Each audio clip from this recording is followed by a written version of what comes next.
Halo, selamat siang. Berjumpa lagi bersama saya Jim Lomen Siombing, Jakarta Barometer.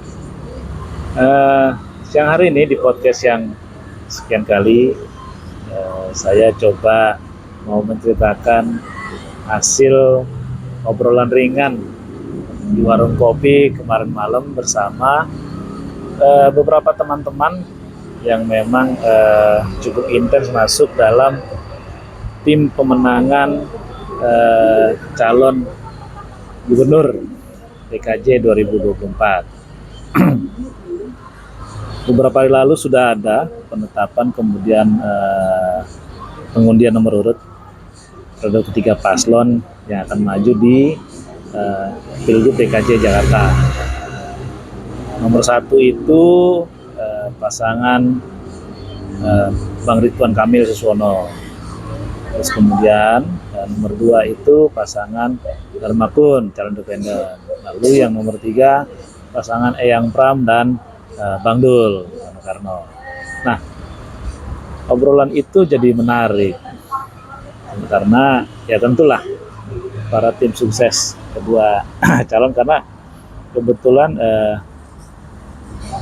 teman-teman yang ikut ngobrol kemarin itu dari pasangan nomor 1 dan 3. Untuk nomor 2 belum, saya belum sempat ngobrol. Nah, dalam obrolan itu kedua tim tersebut saling melontarkan ide, gagasan, kritik satu sama lain.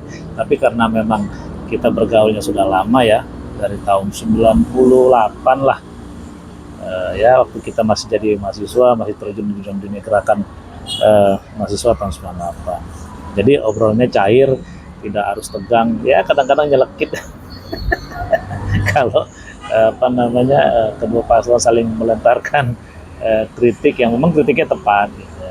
Nah, di podcast ini saya mau sedikit cerita aja, karena hasil obrolan semalam itu ketika saya diminta komentarnya sebagai sebagai Jim Lomen, aktivis, dan juga Jakarta Barometer yang selalu intens menyikapi perkembangan Jakarta. Nah, saya mengatakan begini untuk penilaian saya, analisa saya, prediksi saya untuk paslon nomor 1. Paslon nomor 1 itu kan di survei itu sangat tinggi ya, saya bilang begitu. Tapi survei yang tinggi itu menurut saya karena diambil dari jumlah dukungan partai politik yang bergabung.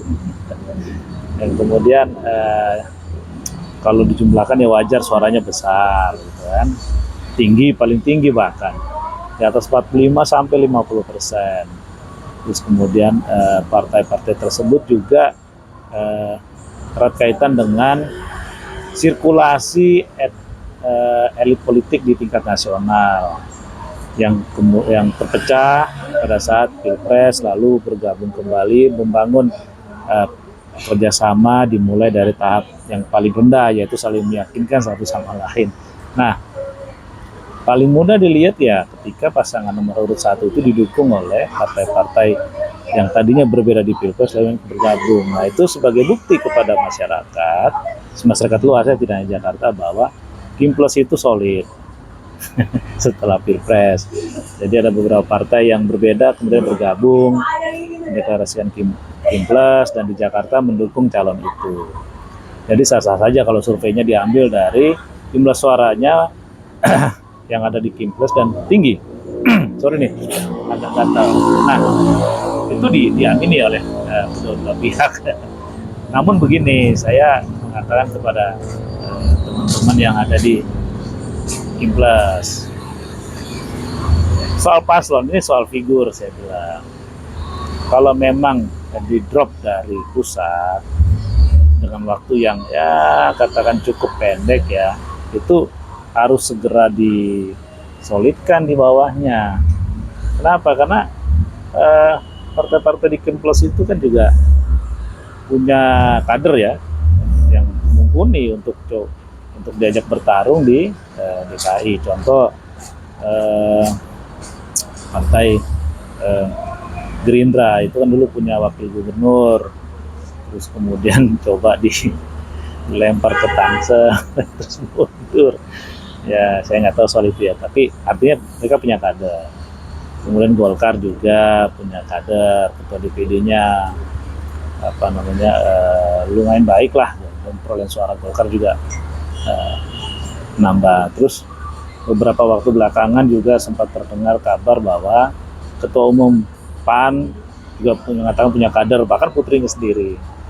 Lalu Demokrat juga begitu. Nah,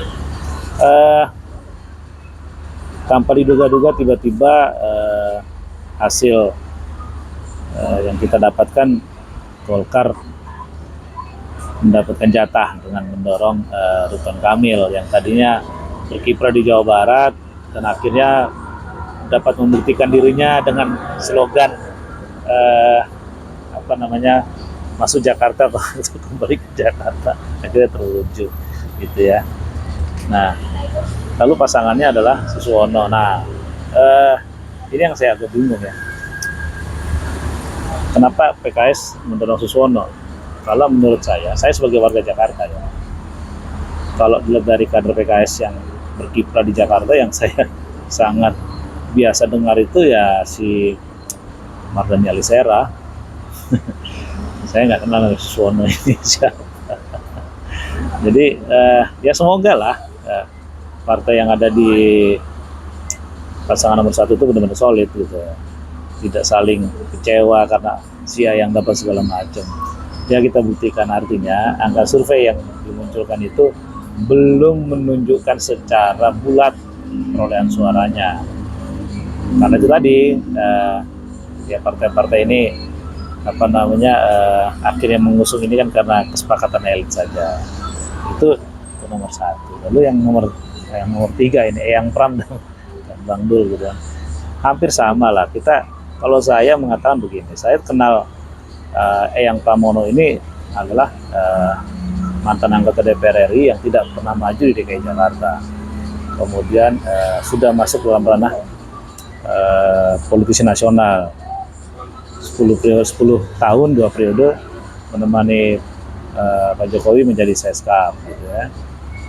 Dan tidak pernah bicara soal Jakarta, karena yang saya tahu untuk partai PDIP yang mengusung Cilik ini ya, Cilik ini banyak kadernya di Jakarta gitu ya, yang berkenal ketua DPRD-nya Mas Prasetyo ya, terlepas mungkin menurut banyak orang kurang, tapi bolehlah gitu ya.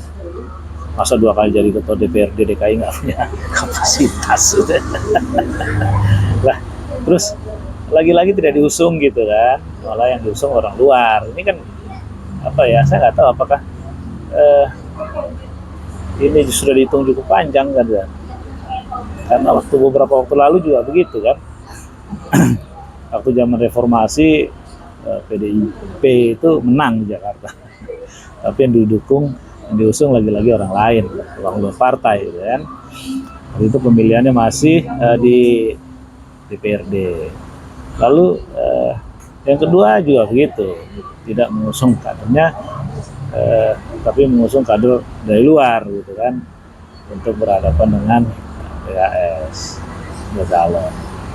Lalu yang ketiga mendukung Pak Jokowi gitu kan, wali kota Solo gitu kan, yang kemudian bersama Gerindra dengan Pak Ahok gitu kan, lagi-lagi tidak dari Jakarta. Nah baru yang kemarin maju gitu ya, Pak Ahok wakil gubernur ya, tapi berasal dari Bangka Belitung, bertarung dan kalah gitu ya.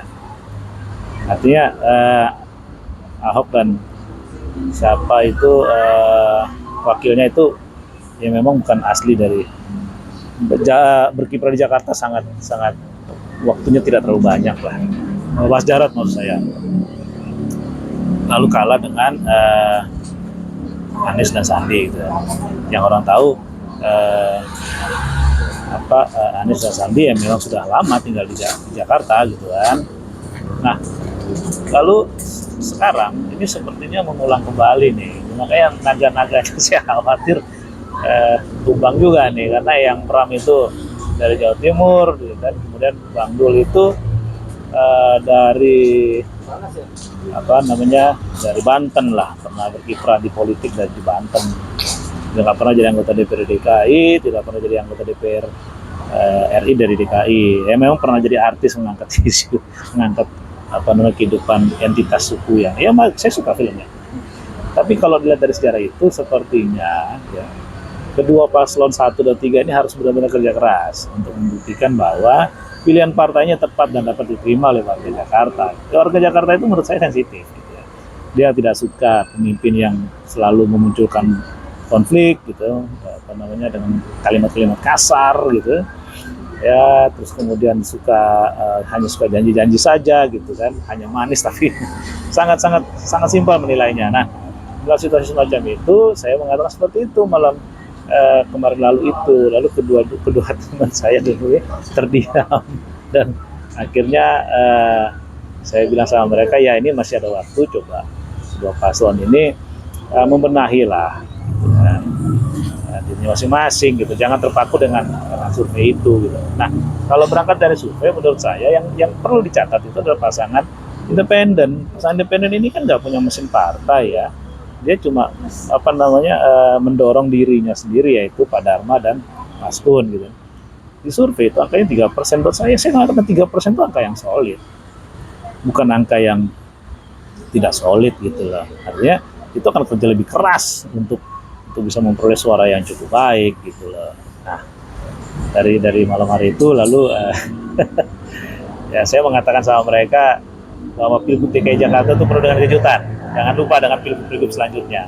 Oleh karena itu saya mengatakan, ya silakan bertarung dan jangan sakit hati kalau seandainya podcast saya dengan Jakarta Barometer itu banyak menyindir, menertawakan, bahkan ngeledek sikap-sikap paslon yang akan bertarung. Nah, untuk sementara selamat sore, ini dulu dari saya. Mari kita sukseskan Pilkada DKJ 2024. Selamat sore, Jakarta Barometer.